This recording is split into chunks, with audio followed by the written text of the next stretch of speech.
screen happens because they have allowed it.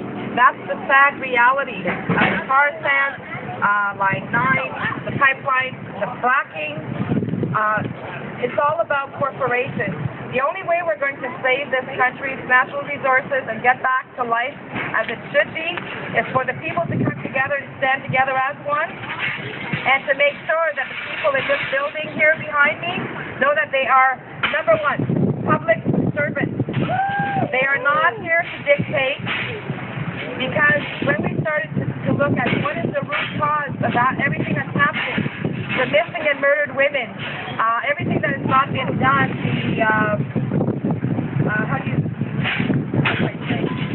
with everything that's happened to the environment, there's a reason behind it. The root cause is who?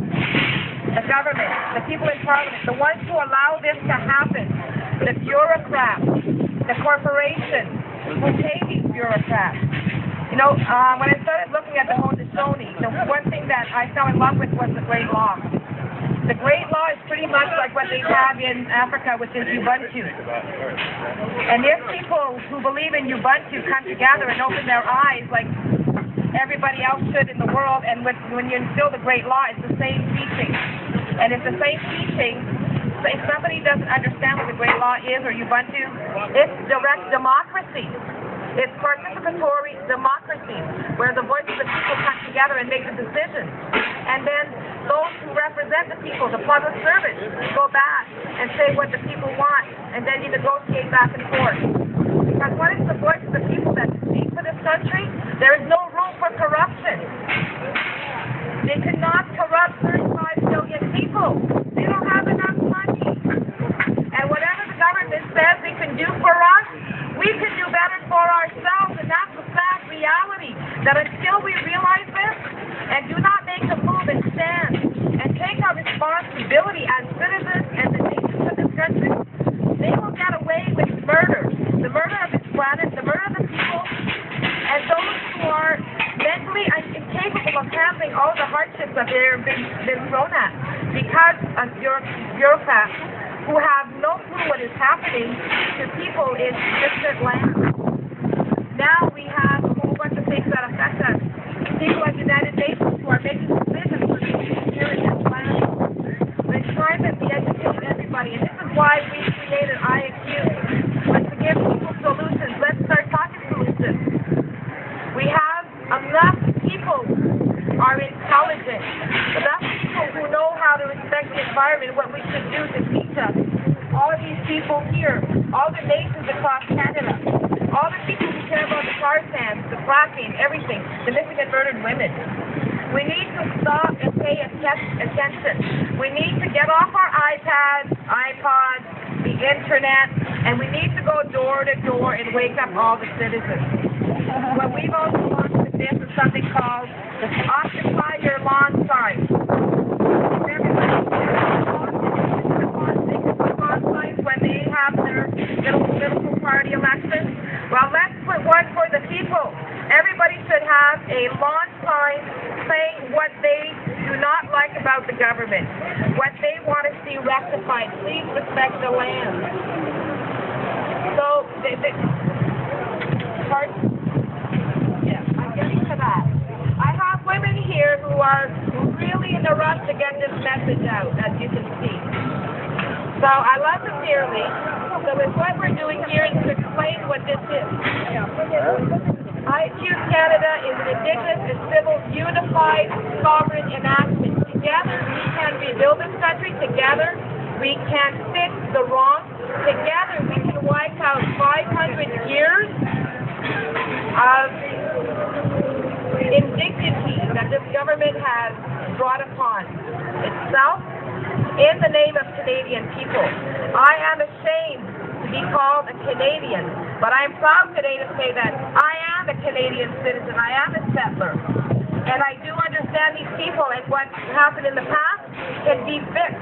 There is hope, but we need to work together. So what we've created is what we're trying to hope for. Is this here is the two-row, which was the Treaty. What we would like to do with the two-row is create a new two-row living constitution where everybody lives in peace and harmony. and where we can govern this country together, the nation and the citizens together. There's no reason why we can't do this, and there's no reason why we can't create a constitution within this new plural living constitution where both sides come together within their communities, and then we go up nationally. And at the end, both sides come together in consensus, and no one can make a decision without the other saying it's okay, because it's not okay to neglect the nation. It's not okay to terrorize the land. It's not okay to steal their land and say we gave you a right to hunt, fish, and trap in the provinces when none of the provinces were ever negotiated as land claims. So we know the truth, Canada. You can't lie anymore. And tell, not in my name, not in the name of these children, not in the name of the First Nations, it's enough. Not in our names, we know the truth.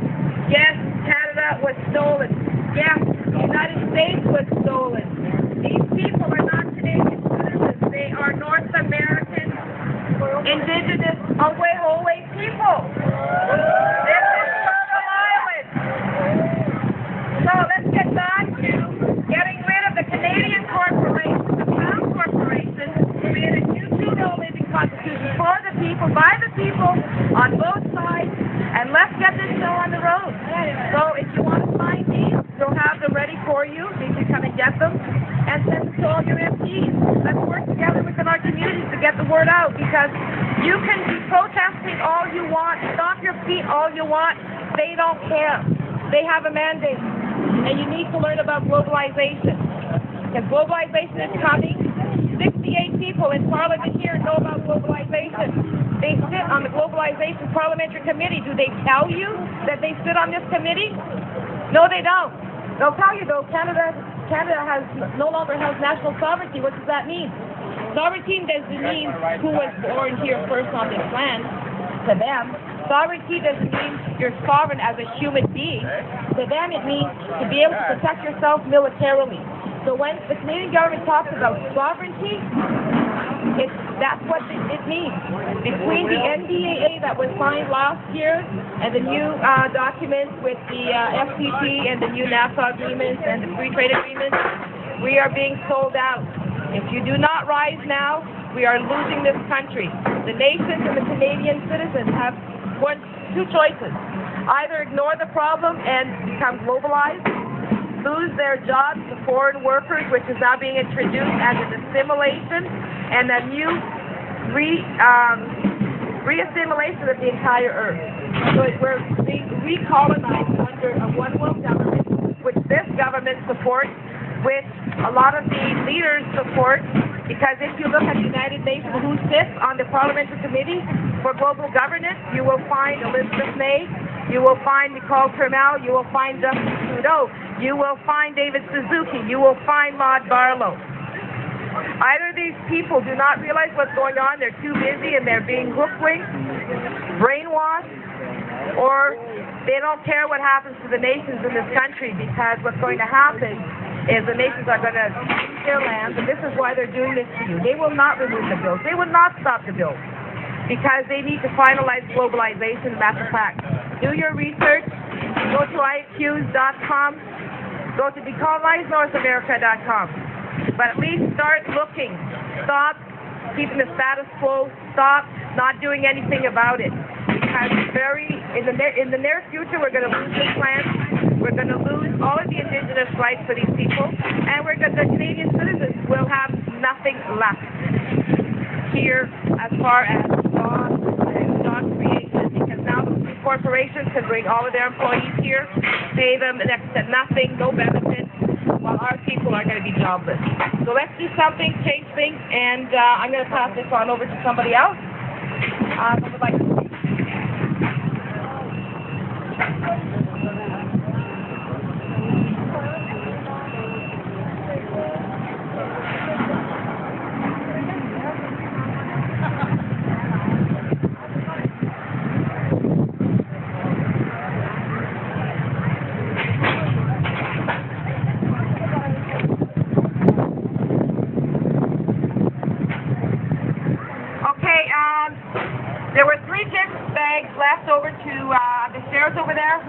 it belongs to, please grab them right away. And if it's our group, please let us know. Or otherwise we're going to have to shut down the hill for suspicious baggages. So whoever left their bags, you please go and get them. Thank you. No, just check to make sure.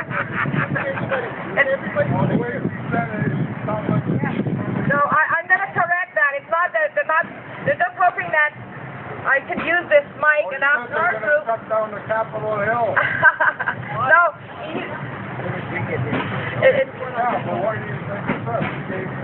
No, it's for me to use the mic. Yeah, the whole purpose was for me to use the mic and ask everybody here. And I just thought I'd throw that in there. There are people that have those there. Okay, 1 sec.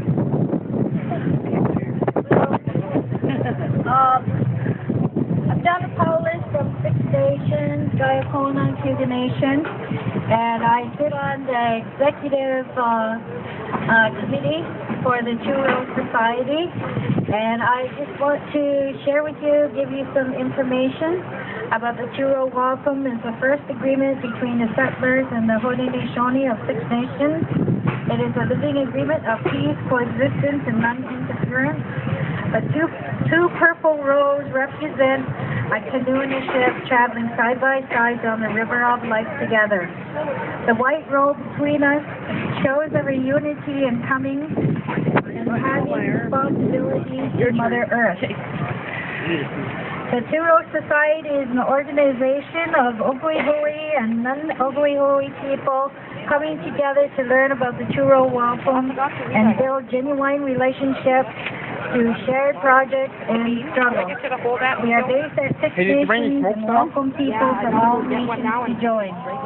Here, I just opened it, but I'm not contagious. Our members are organizing a youth summer camp at the end of August. We are organizing a build of an sustainable home for a grandmother from the territory. We are currently building resistance to Bill C-10, which criminalizes native tobacco and attacks Haudenosaunee sovereignty. In our monthly educationals, we have been learning about relationships, discussing the two roles, and the medicine wheel teachings. We are now discussing women's leadership and learning from inspiring Ongwehoe and non-Ongwehoe revolutionary women. We will be learning also about the importance of languages.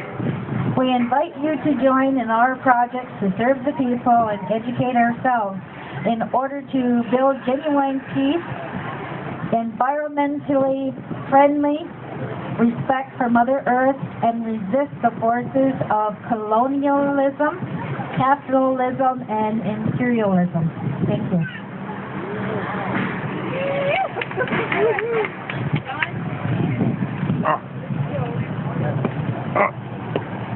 Do you want to do some filming? Yeah. Okay. There you go. My name is David. I'm actually from out west. I've been living in Toronto since 2008. I'm a hereditary chief of Siksika, which is the Blackfoot Reserve. But I think I might be one of the first Blackfoot people to really take responsibility under the Great Law of Peace. The reason that I really I've been working with the decolonized for a couple of years, and one of the things I really want to talk about is that you know what Nicole had mentioned about with the sovereignty part. Like, we don't want to give up our sovereignty at all. These treaty sovereignty will be honored. Being honored when we have all these other cultures out here. You know, they're not respecting the fact that we never surrendered our land or our territories, you know, the resources that we have, the problems that we're facing in our nations. And, you know, the fact of it is that we continue to call ourselves nations should be a prime first step for us as Ongwehoe people, because the fact of it is that we have our own governments and we have our own clan mothers, our own chiefs, and you know, all the, like that thing with the Bill C-10 really upsets me because you know that's a very big attack on our sovereignty. And what me and my wife over there, Song de Quay, we've been really working with a lot of the people in Six Nations to really implement with the non-native people about the two-row wampum, because that's a really important thing. We come across people who don't know about this wampum, and we're always happy to share that information and talk about the great law with the non-native people, try to educate them. I've also been distributing the two-row times in my neighborhood, where I've got a lot of great response with the non-native people, mostly Tibetan people in my neighborhood. And so I think it's really important to really understand that, you know, it has to be mutual respect on both sides, right? On the non-native side and our side as well. And in order for that to really happen, you know, like I said, I don't really want to be, you know, screaming at the non-native people. I want to be able to educate them in a proper way. I used to scream at the non-native people until I came across the Great Law of Peace. Then I had a revelation and an understanding that I just didn't want to scream at the people. I wanted to be able to educate them. And I got a traditional life. And, you know, so I'm really happy to see that, you know, we can all work together if we all sit down and we all have mutual respect among the things that we're saying. We all don't agree with the same thing, and that's okay, but we can all learn from each other. And I think it's most important for me to incorporate on this message is that I want to be seen as a, you know, I want the people, the Canadian people, to respect our sovereignty, you know, as individual nations. And that, for me, is very, very important. And I want to be able to share some of that stuff with the non-native people, too. Why it's important for us to hold on to our sovereignty, that Bill C-10. You know, it's like I said, it really burns me up because, you know, I love cigarettes. I mean, I'm just going to be straight up. I love cigarettes. And I think that, that's what's happening with the Bill C-10 is very, very unfair. I have no problem promoting native cigarettes to the non-native people at native prices. I don't know if that's wrong, but that's how I feel. And I don't know what else I could really say, but I just want to say welcome and pretty much about it. Hello, guys. No, my name is Big Win. They say that my name represents, I guess when the tornado's coming, you know that one big wind that'll warn you that the tornado's coming. Basically, that's kind of what my name represents. I'm Cayuga Nation, Great Cayuga Nation, Turtle Clan. I'm here to remind us of Goa and the Great Law and what it says about Scano and our duties on both sides of Scano. Scano to us is when we're balanced and all nature around us is balanced. And that's not the way it is. To them, as long as they get their way, what they want, that's peaceful. And if you stand up against them, you remind them that's not right, and they say you're violent. And that's not violence. If you know what the Ganyareya Goa says about that, when they talk about when the people that will come and they will chop away at the four roots of peace, and we have this tree, what they call the Great White Tree of Peace, that all nations, and it says any person or any nation that shall seek peace and want to live in peace shall follow this root to the base of the tree. But if they shall start to chop away at the roots of peace, it means that they will put it down into peace. And it is a duty to the people to gather and go forth and call for a council. And they can do this up to 3 times depending on the situation, the protocol that is necessary at the time when the chopping of the peace has taken place. Because directly they could go to what they call, they could stand up and go to war and say, no, that's not right. But at least 3 warnings are citizens, they come back in council. Let's do this diplomatically without this trying to hurt each other. And after a certain time, then the people shall go forth, and if they do not listen and stop, then the people have the right to pick up all those things that were buried underneath the tree of peace and go forth and stop that chopping of peace. But when they do, Creator, the lawgiver has said, if it shall ever happen to come when you need to pick up your weapons of war, you are to do that as a family and the brotherhood that you have agreed to. Therefore, you shall go as one to stop the chopping of the peace. And once that is stopped, then you get back to council again. And that's the difference between what they try and say when we stand up, and we have to remind them that what they're doing is wrong, and they say we're violent. We're not. We're following Creator's law. And if it means for them to see me as a violent person, then they know more than my Creator, which they haven't. They've been here, what, 500 years? We lived here thousands and thousands of years, and we never had any shortage of anything here, because we're not greed. We don't have that sickness, greed, what that corporations have got. And it's as our responsibility as Haudenosaunee to bring medicines forward to try and heal that, and so that we can live in peace. Everything is there. The dignity de Johanse, the two-row agreement, and the friendship agreement, all were there. In the friendship agreement, we do not pay any of their taxes when they first want to bring that money system here. That's right. That was what our elders have passed down to us. We are totally tax exempt. We are. Today, is it that way? No. They turn around and say we're in the wrong. That we want free stuff. It's not free stuff. It's stuff that is owing to us. That we stuff or shunya that they owe us is what we're asking for. And you know, we're trying to do it peacefully. But I don't know. If they don't want it that way, then we have to think of something. I believe in the women that the Creator has given that.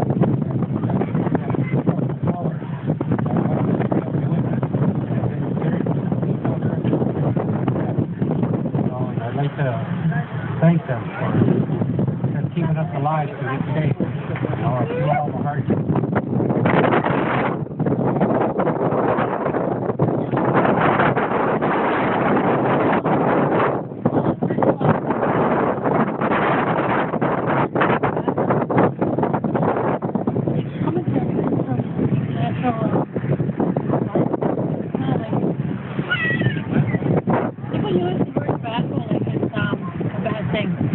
And it's not necessarily a bad thing.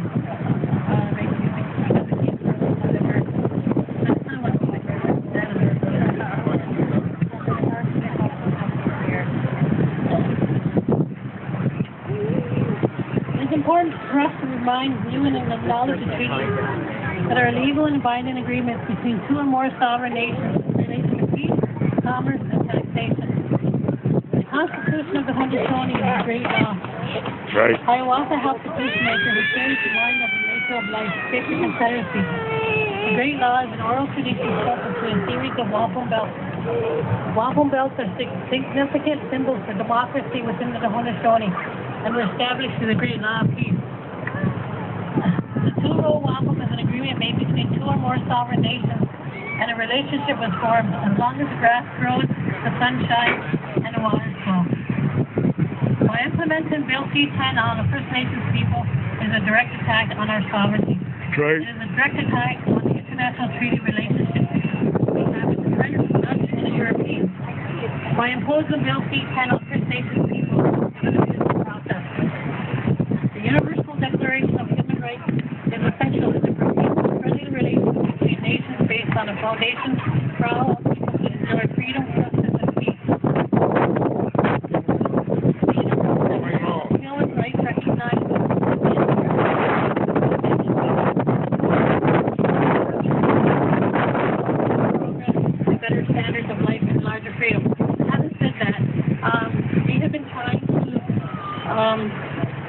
Look after our own people for years, and every time we make a little bit of progress, we seem to get attacked. That's right. And a lot of it comes back to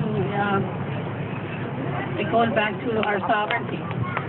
Canada is very threatened by the fixation on custody. Why? Because we are sovereign. And we have everything that makes us sovereign, and we are international. So we're up here, we're trying to support Nicole in what she is doing, and trying to jump on the bandwagon, I guess, and try to educate. And that's why we're here. Basically, today we come up from 6 Nations to help educate. And we really, really appreciate Nicole inviting us here and being able to get our voices across. There's a lot of education out there. We have a lot of people that's willing to I guess, put themselves out there and try and help where it's necessary. So we got women that are basically trying to get back to our responsibility. So we're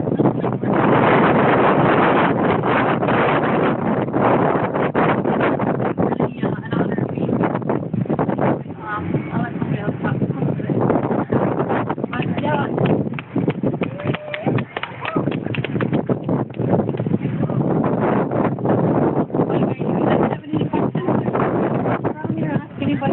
Anything, and I'm sure we can try to answer any questions. Hey, you want to do some filming? Give it an opening because I love what all the speakers are speaking to, and that is many of us that are ancestors of settlers that first came to Canada and were welcomed by the Indigenous people and would not have survived without their welcoming. We need to have a deep apology to the things that we continue to have done in our name to our government. And so when Nicole was sharing this information on Facebook, I really liked the idea of domestic democracy, of inviting ordinary grassroots citizens to get educated, to get informed, to voice the original people of Canada. It's time we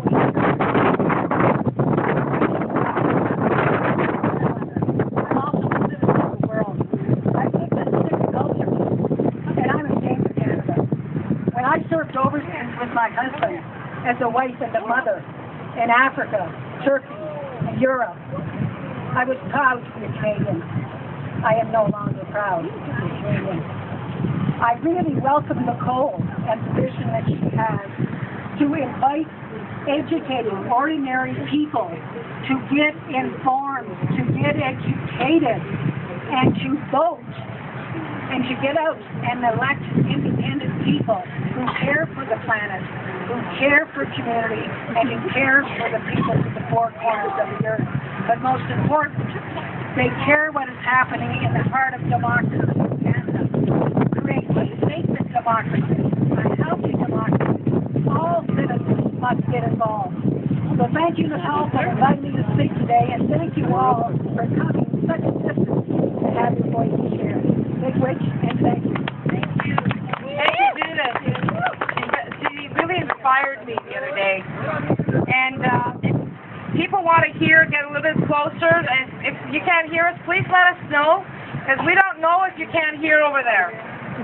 So I'm going to read this letter. And then after that, maybe we can all sit down, start talking.